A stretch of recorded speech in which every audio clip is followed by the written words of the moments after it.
ஒருங்கிணைக்கப்பட்டிருக்கிற இந்த ஜூன் 26 அனைத்துலக சித்திரவதைக்கு எதிரான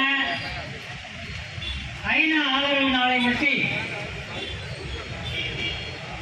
இந்த ஆர்ப்பாட்டம் தமிழ்நாடு அரசை ஒன்றிய அரசை வலியுறுத்தியும் சர்வதேச ஒப்பந்தங்களிலே ஒப்பமிட மறுக்கும் இந்திய ஒன்றிய அரசு சித்திரவதைக்கு எதிரான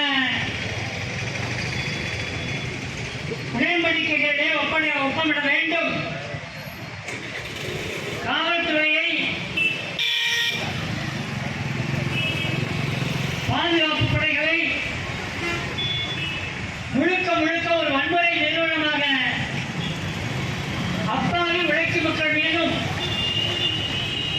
மனித உரிமை போராளிகள் மீதும் சார்பாக ஒருங்கிணைக்கப்பட்டிருக்கிற